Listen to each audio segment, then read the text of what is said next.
A woman decides to sell her house to pay for her son's treatment, but when a wealthy buyer makes her a strange offer, she can't believe her ears. "Jill, son. Don't run too far away from me," Nilda shouted. Her son was running down the park path with his favorite soccer ball, happily kicking it, but suddenly the boy fell, falling flat on his back. "Oh my God! Jilly! What happened?" His mother rushed to him. He wasn't responding, as if he were dead. Nilda pressed 2 fingers to his neck. His pulse was barely there.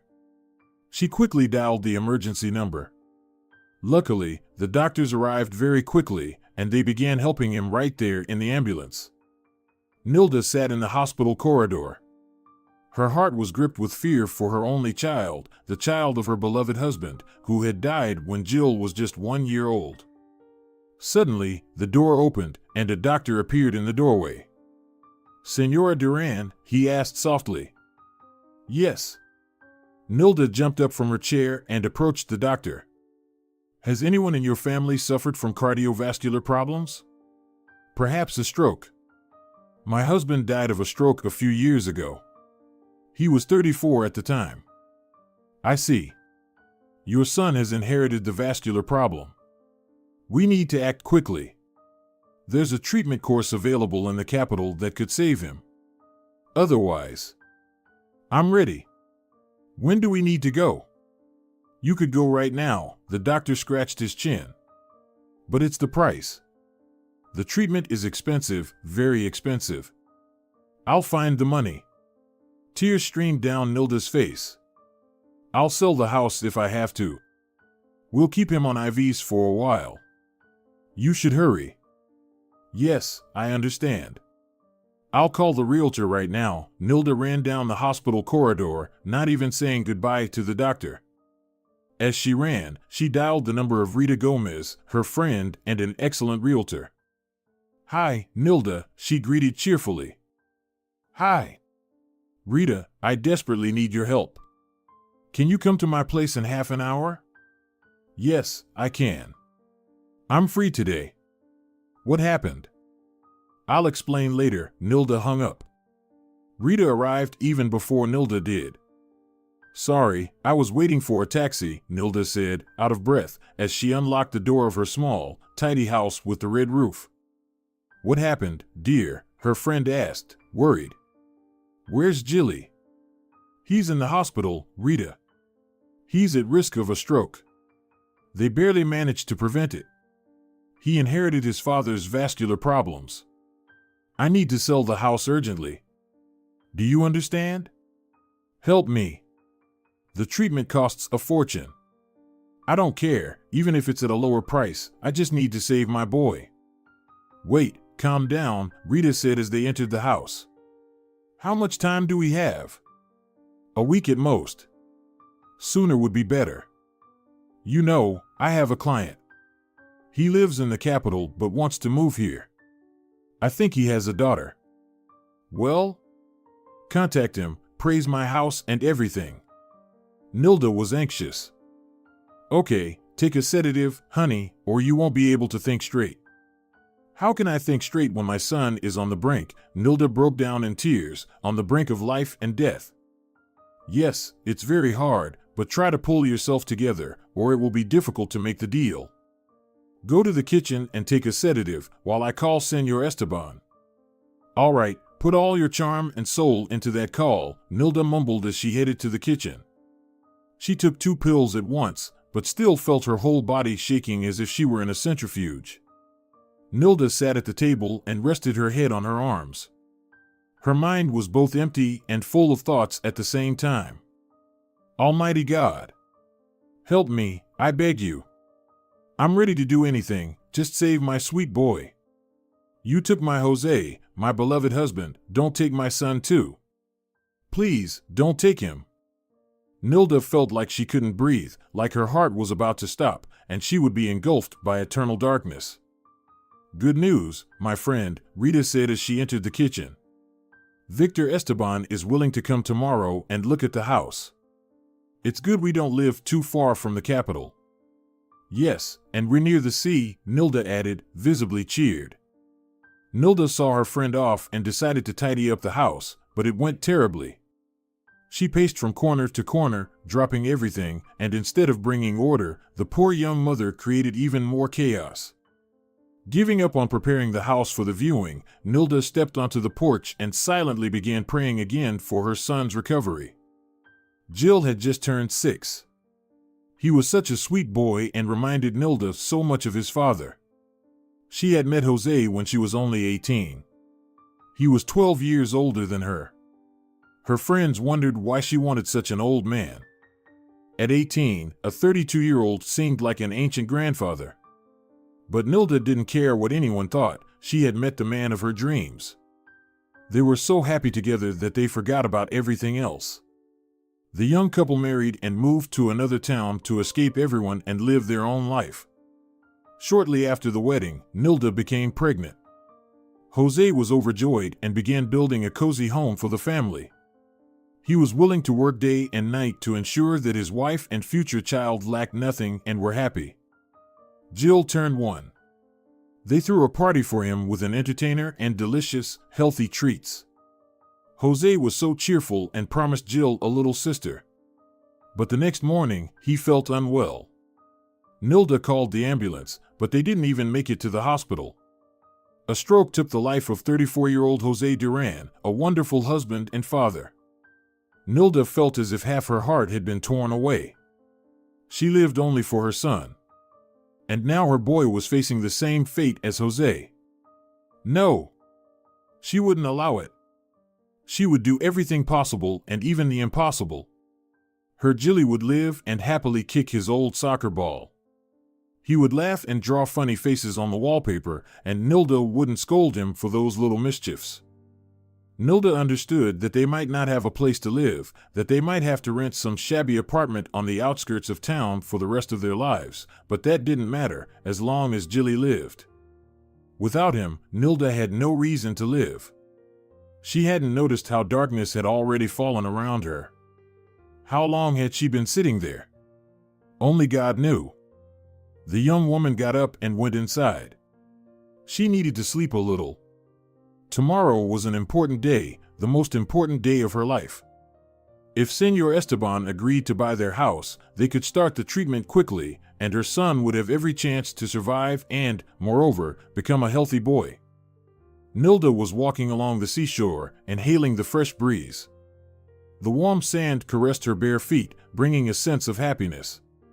Suddenly, Jose emerged from the water. He walked up to her, smiled, and said, "Darling, agree to everything he offers you, and you'll save our son. Don't be stubborn, all right?" Nilda didn't have time to reply to her husband before he vanished into thin air. She woke up. It seemed as though she could still taste the salt on her lips and feel the warmth of the sand under her feet. She rarely had such vivid dreams, ones that could be easily confused with reality. For some reason, she felt calmer. Even from the other side, Jose was trying to protect her and Gil. How much she missed her husband, his embrace, his warm words, and gentle kisses. Why had she been deprived of the happiness of being his wife so soon? Rita called around 9 in the morning.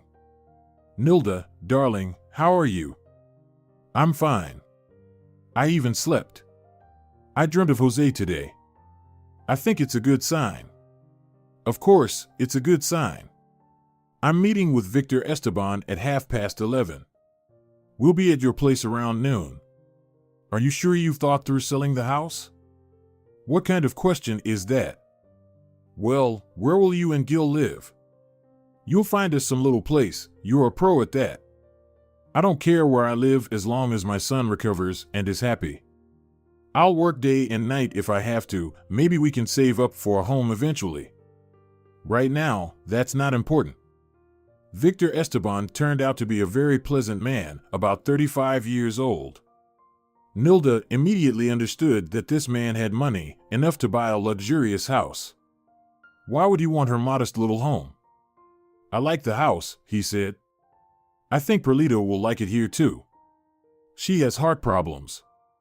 The doctor advised moving out of the capital to a green town, and the psychologist recommended a small, cozy house so she wouldn't feel lonely.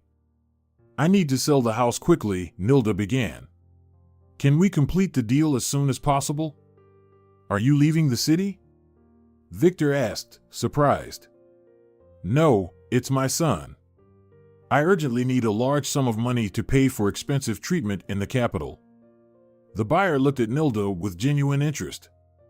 It seemed as though he was plotting something, the way children do when an interesting idea forms in their heads. Can we talk in private? Victor suddenly asked. I'll leave you too, Rita interjected. I'll call you later, Señor Esteban. Not saying goodbye, she quickly headed for the door. No need to see me out, she said to her friend, glancing back. Señora Duran, Victor began. You can just call me Nilda. All right. You can call me Victor. Tell me, would you be willing to do me a favor if I cover all the expenses for your son's treatment? What kind of favor? Nilda asked, wary. Will you pretend to be my wife? What? Nilda's eyebrows shot up. I need to save my son, not play games. That's exactly what I'm offering. Please hear me out, it won't take long. All right, I'm listening. Nilda sat down on the couch next to Victor. My daughter Perla has a heart defect. She can't be stressed, or it could trigger an episode. She hasn't seen her mother in almost a year. My wife filed for divorce and left for another man. Sadly, Delfina was never a good mother to Perla. He paused for a moment. Perla's health is not good right now, and I'm very worried about her. She's been asking for her mother to return, but she won't come back. You look so much like my wife, almost like her twin. With a few adjustments, no one would be able to tell the difference. Let's save each other's children. What are you saying? You want me to get plastic surgery? To lie to your daughter and pretend to be her mother? Not lie, just play along. Please, don't say no. If you agree, you won't even have to sell your house. I'll cover the treatment costs, and your son can go to the capital with Perla's nanny. Rosa is wonderful, she'll take good care of him. How can I let Gil go with a stranger? You want me to live with you and your daughter while my son is far away? I'm offering you the chance to save 2 children, that's all. I had a feeling I should look at this house, and when I saw you, I knew my intuition was right. Suddenly, Nilda remembered the dream she had the previous night. Jose had asked her to agree to everything so that their son would be okay. Could he have meant this, Victor Esteban? All right, I agree. But my son needs help right away. We'll take care of that right now. Rosa will arrive this evening. In the meantime, I'll make arrangements with the clinic and handle the formalities. As soon as Rosa arrives, she'll take Gil to the clinic. I'll take care of everything, don't worry. Wait, what about me? And your daughter? You'll need to mentally prepare for the upcoming procedures. I know a plastic surgeon, he's a true artist. I think he'll handle this task quickly. Where's your daughter now? Nilda's mind was racing, filled with thoughts her exhausted brain couldn't process. She's staying with my sister for now. That evening, Gil was taken to the capital. They gave him a sedative so he could sleep through the journey to the clinic. Victor had arranged everything perfectly.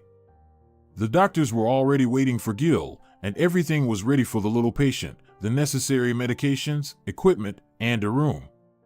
That same evening, Nilda and Victor went to the plastic surgery clinic. The resemblance is uncanny, exclaimed Antonio, the plastic surgeon and a good friend of Victor. Where did you find your wife's twin? I was shocked too, buddy. What do you think? How can we make Nilda look like Delfina's exact double? And how long will recovery take? I wouldn't even change much. It's more about working on her image. Besides, Perla hasn't seen her mother in a year. She barely knows what she looks like. The woman's always off on some film shoot. What if Perla doesn't believe it? Nilda asked, worried. I'm a completely different person. I think it'll work. Perla wants to see her mother so badly that she'll fill in the blanks herself. And of course, we'll do our part to help. You're so charming, Nilda. My daughter will be won over in no time. Just be kind to her, she really needs that right now. The next day, a completely different woman stared back at Nilda from the mirror, stylish and polished. The makeup artist and hairdresser had done a great job. Only the attitude is missing, Victor laughed, otherwise, you're indistinguishable. When I came to see the house, I almost fainted when I saw you. And I thought you had such a strange look, like you'd seen a ghost or had some grand idea. Have you called the clinic? Yes, they said Gil is being prepped for the procedure. I'm so nervous. What if something goes wrong? Her eyes filled with tears. Everything will be fine. Don't worry. That clinic has top-notch specialists. They'll get him back on his feet. He might even become a champion one day. Thank you, Victor. You're such a good person. It's been so long since anyone supported me like this. When is Perla coming? Tomorrow. I haven't told her anything yet, so she doesn't get too excited. What should I say to her? I don't talk like her mother at all. Don't worry, Perla's already forgotten what her mother sounds and looks like. She never gave her daughter any attention. You'll be fine. I believe in you. Does Perla like to paint or sculpt? I don't even know what to do with her. Gil mainly likes chasing a ball. You can't get him to sit down to draw or read. Perla will tell you herself. She's always getting into new hobbies. From what I've seen, her latest was airbrush painting. She and Rosa had a whole box of stencils and were spraying marker ink. Oh, I know that. It's fascinating. See, I told you you'd find common ground. Victor slapped his knees. All right, duty calls. I'll bring Perla here myself. Nilda saw Victor out and returned to the living room. She couldn't sit still, her mind racing with thoughts about how Perla would react, whether she'd believe the lie. Nilda suddenly wondered what would happen when her son was discharged from the clinic. What would they tell Perla? How would they explain that her mother had a son 2 years older than her? But Nilda pushed these thoughts away. Right now, the priority was to save Gil from his illness and give him a full life. Everything else could be dealt with later. Nilda decided to greet Perlita in style, so she ordered balloons and prepared a festive dinner.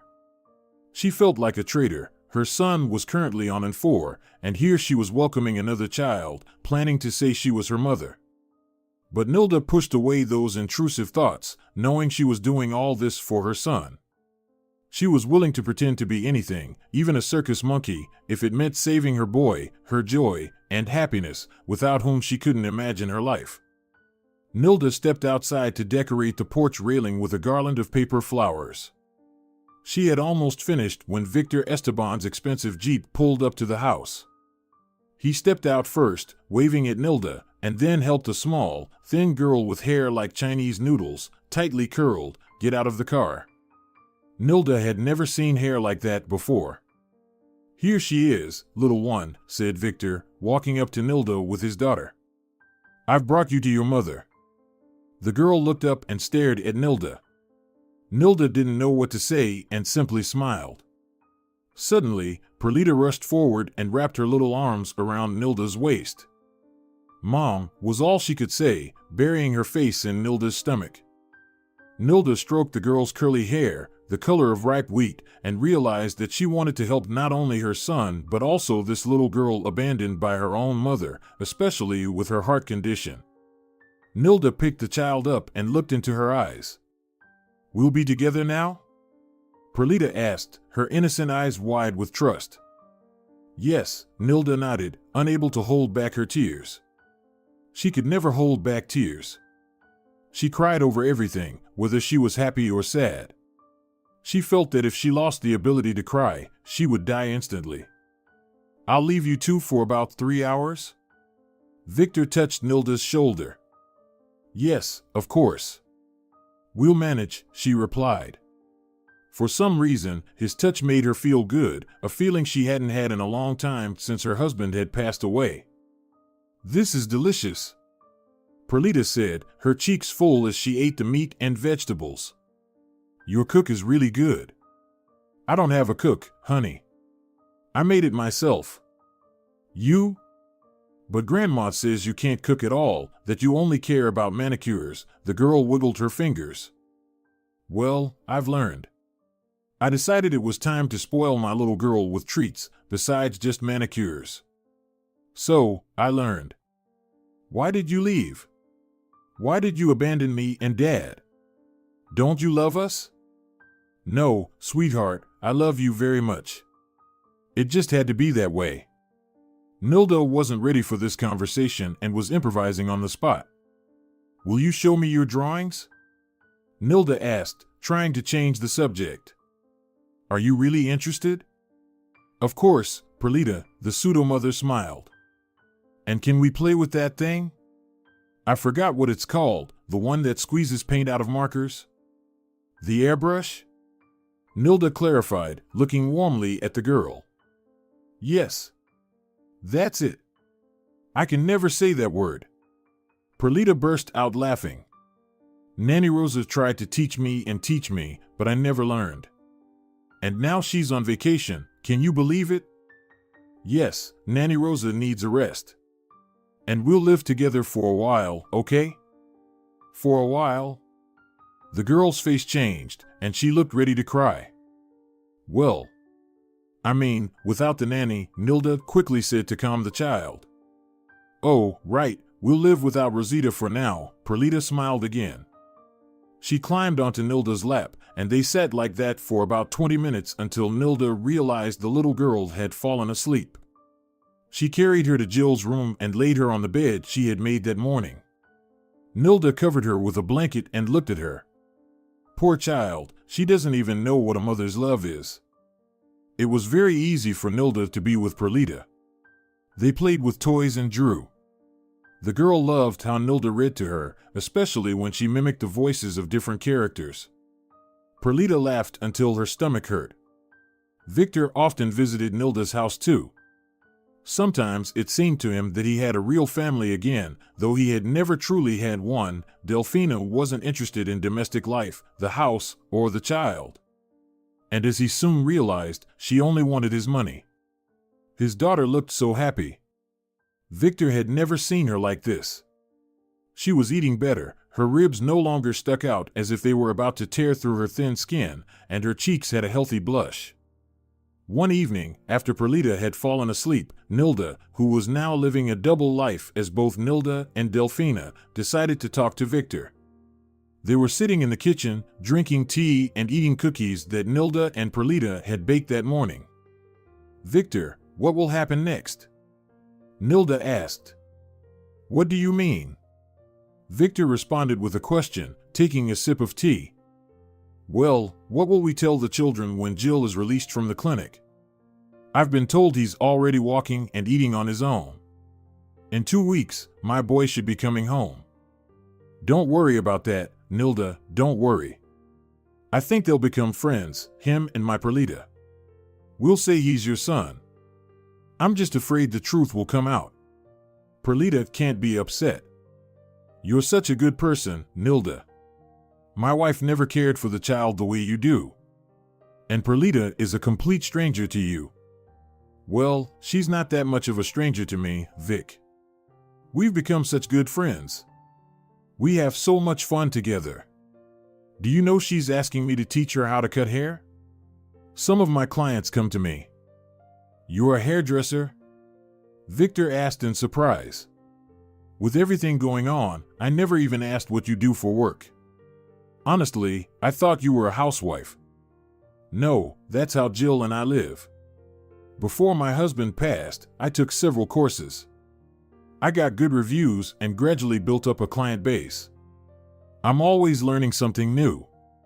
That's why people value me. You've been through so much, Nilda. You're strong. I admire you. But I admire your kindness and soul even more. Oh, stop, Vic. I'm just a regular mom and a simple woman. No, you're not just any woman, Nilly. Victor placed his hand on hers, but then quickly withdrew it. Thank you for turning my daughter into a happy girl who no longer cries and calls for a mother who doesn't care about her. How can your wife not love her own child, Victor? She cares more about her career. She's an actress? That's what she calls herself. But she hasn't gotten far beyond cheap ads. She ran off with some photographer or cameraman and left the country. I don't even know where she is now, and honestly, I don't care. Did you never love Delphina? Nilda asked in surprise. I did, I guess. Or maybe I just thought I did. I wanted to play house. I barely convinced her not to get rid of the baby. She wanted an abortion? Yeah. She was obsessed with her figure. She's completely fixated on her appearance. She's not my wife anymore. She filed for divorce herself. So now we're strangers. That witch even signed away her parental rights to our daughter. Can you believe it? Wow. That's something.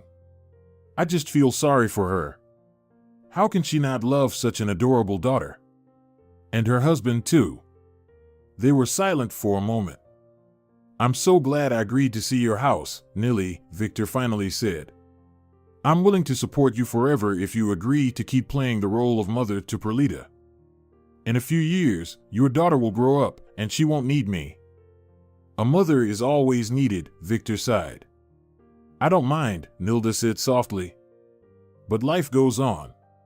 You might meet a woman you'll love and want to start a family with. I think I've already found her, Victor replied, his voice slightly hoarse. But I don't know if she'll want to be with me. Really? Are you sure she'll accept your daughter? It's hard for Perlita to get close to new people. Yes, I'm sure. She's already found a way into her heart, Victor smiled broadly. Nilda felt embarrassed. She realized that Victor was talking about her. It made her feel a little awkward, but also very touched. It had been so long since she had heard something kind, and felt like what she did was truly valuable. Only now did Nilda understand how lonely she really was. Yes, she had a son whom she adored, but she also craved someone's care, understanding, and love.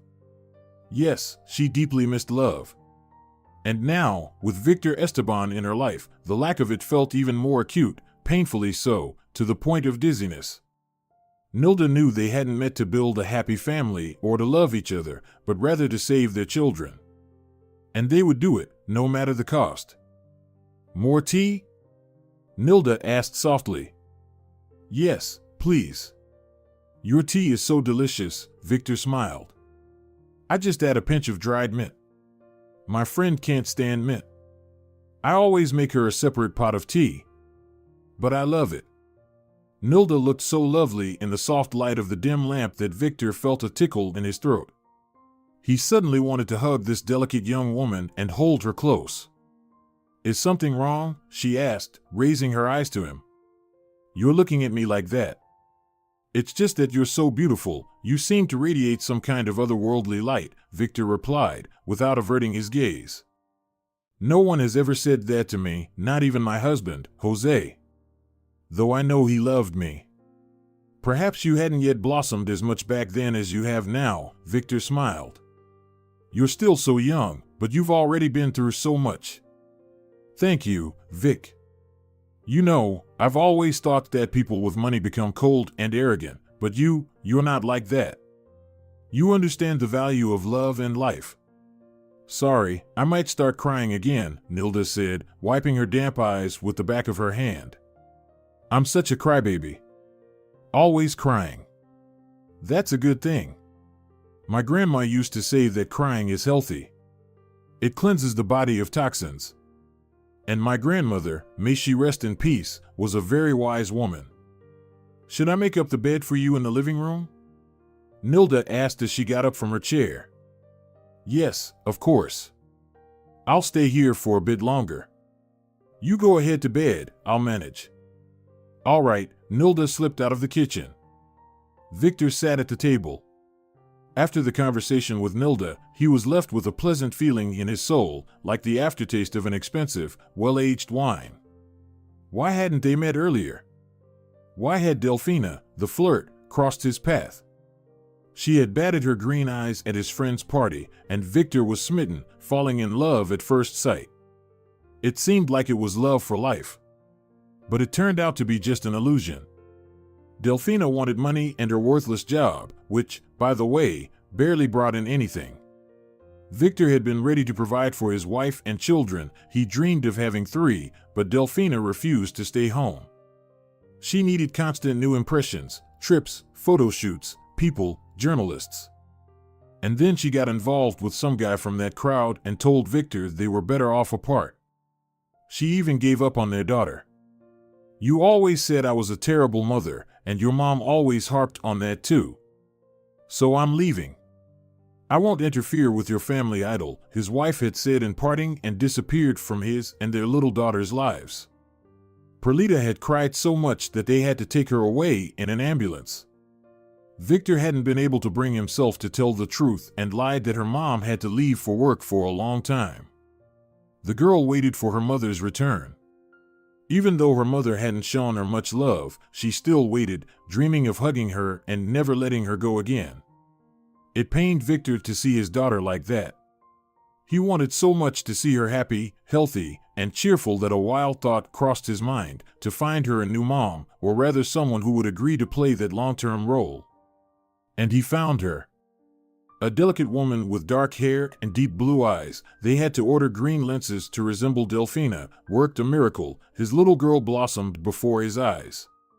She forgot all about her weak heart, though before, she had often complained about the pain and sometimes even struggled to breathe at night. The long-awaited day finally arrived when Jill was discharged from the hospital. They'll be here with Rosa, Victor told his daughter as he popped in to visit her briefly. She was enthusiastically cutting the hair of yet another doll. Should I have gone with them?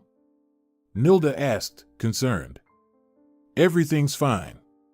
They'll travel home in comfort. How about we throw a party? We can order food from the restaurant. What party? Perlita asked, looking up from her meticulous work. Your brother is coming home from the clinic today, Victor answered simply. Brother? Perla stared at her father. One day, your mom found out she had a son who was sick, so she set off to find him, Victor explained gently. Is that why Mom left us for so long? Yes, sweetheart, that's exactly why. Jill, that's your brother's name, is being discharged from the clinic. Now you'll play together. Are you happy? He doesn't hit, does he? Perla asked cautiously. Of course not. Jill is a good boy. He'll protect you instead. All right then. I'll teach him how to draw. That's wonderful. Nilda had overheard the entire conversation but didn't intervene. She was worried about one thing, how her son would react to everything that was happening. After all, he was just a child and might say everything as it really was, that they had been living here since he was born. Nilda decided to talk to Jill before he entered the house. Nilda met Rosa and Jill outside. Hello, my dear, the nanny embraced her. Here we are. They had only met once, but Rosa immediately treated Nilda like family. She was such a kind and warm-hearted woman. Thank you, Rosita. I'm so grateful to you. Nilda hugged the nanny back. I wanted to talk to Jill so that he, doesn't spill anything. Don't worry, we've already discussed everything. It was a long journey. We're going to play a happy family so the bad wizard won't find us. And Jill now has a little sister to protect from a monster who wants to steal her heart. You're so clever, Rosita. Jill jumped out of the car. He looked a bit thin and pale, but overall he was still her boy, her soccer player, who couldn't sit still for a moment. Mom. I'm back from the war, he chattered, hugging his mother. Rosa says I beat the evil disease that wanted to eat my blood vessels. Jilly, I didn't say eat. Rosa burst out laughing. It sounds scarier that way, the boy made a scary face. You're my sunshine. Nilda couldn't hold back her tears, despite trying. Jill kept his word and didn't tell Perlita anything. He was so happy to be home again that he didn't mind playing the strange game of a strange family with some kind man named Victor and his giggling daughter, Perlita. The children got along perfectly, even though they were like night and day. They seemed to influence each other. Perlita caught Jill's energy while he absorbed her calmness. Jill still couldn't go back to school, so Nilda or sometimes Rosa taught him. The rest of the time, Jill and Perlita were inseparable. "I'm worried about Perlita," Nilda confessed to Rosa one day. "Jill is always running off somewhere, and she follows him. Her heart. You've given her so much love that I think her heart has grown strong. A mother's love works wonders. But I'm not. No, you're not her real mother, but you're doing a wonderful job in that role. You're playing the game at a high level," the nanny chuckled. "I've seen the way Victor looks at you," Rosa added with a sly squint. "What do you mean?" Nilda asked, her cheeks flushed. "Oh, I can see it's mutual. You know, you make a great couple. When he was with that flirt Delfina, I'd clench my fists in anger. She was shallow, greedy, and worthless. Ugh.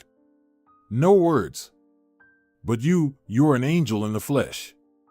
Thank you, Rosita. Thank you for everything. You've taken such good care of my son. He adores you. He even says you sing lullabies 100 times better than I do." They both burst into laughter. "After my husband died, I couldn't even think about anyone else," Nilda sighed. "Until you met him, right?" Rosa looked into her eyes seriously. "Victor is a good man, but he's lost. He hasn't been lucky in love. Rosa, you look straight into my soul. Nothing can be hidden from you," Nilda smiled.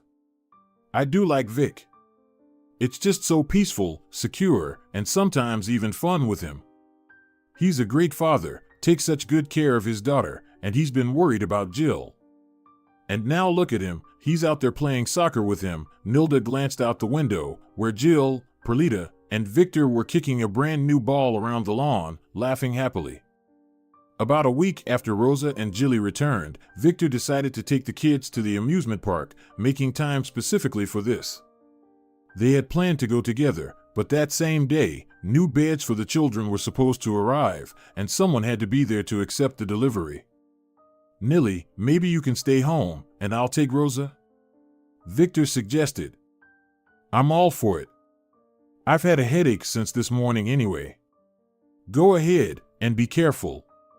You remember Perlita has her checkup the day after tomorrow, right?" "Yes, I remember," he replied, looking at Nilda with tenderness. It felt to him as if they had lived this way forever, and he didn't want to change a thing. Nilda went back inside after Victor's car had turned into a barely visible. She settled in the living room with a book she'd started reading 2 days ago. Nilda rarely had time to read, even though she adored books. About an hour and a half later, the beds were delivered, but they still needed to be assembled. After signing the necessary papers and seeing the movers off, Nilda returned to her book. Just 5 minutes passed before the doorbell rang. Did they forget something? She wondered. Nilda opened the door. A young woman with rainbow-colored hair, piercings in her nose and left eyebrow, stood on the porch. She wore a very short skirt and a bright top. "Hello." Nilda greeted her. "How can I help you?" "Hey, are you the new nanny for Perla? I'm her mother and Victor's wife." "What? Oh, ex-wife? A wife can't be an ex if there's a child.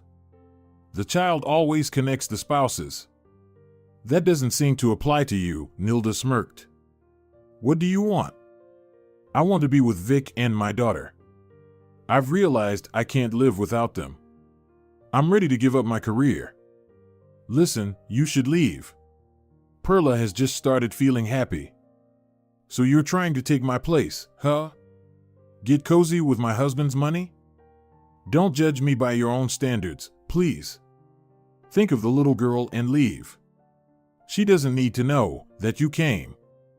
You remember her heart isn't in the best condition, don't you?" Nilda looked at Delfina defiantly. I'm not going anywhere until I see Vic and Perla, the impudent woman declared, pushing past Nilda into the house. They're not home, Nilly stammered, caught off guard. Don't do this, you could trigger an attack in Perlita. Why do you care so much about my child? You playing mommy? You wouldn't understand, Delfina, Nilda sighed sadly. You never cared about Perla, even though the girl desperately needed your love and affection. Spare me the mush. Delfina grimaced, flopping onto the couch in the living room. Pour me something to drink. I'm exhausted from the trip. I barely found this hole. Why did Victor even move here? I can offer juice or water, Nilda replied calmly, though inside she was raging. She was deeply worried about what would happen when Perlita saw her real mother. What? No whiskey? Delfina scoffed. You look a lot like me. Did Vic choose you because you're my spitting image? She burst into loud laughter. There's no alcohol in the house, Nilda said curtly and sat down on the other couch. You live a boring life, Delfina drawled. They sat like that for about an hour. Suddenly, Nilda heard the sound of a car approaching. Victor was back with the children. Her heart began to race. What was going to happen now? Mom. We saw a huge teddy bear. Perlita burst into the house. And we went on boat rides. Jilly chimed in cheerfully, running in after her. Rosa and Victor entered behind the kids, laughing and chatting about something. What are you doing here? Victor said, staring into the living room, where Delfina appeared in the doorway. I'm back, Vic, forgive me. I've realized I only love you and our little girl, she cooed sweetly. The children clung fearfully to Nilda.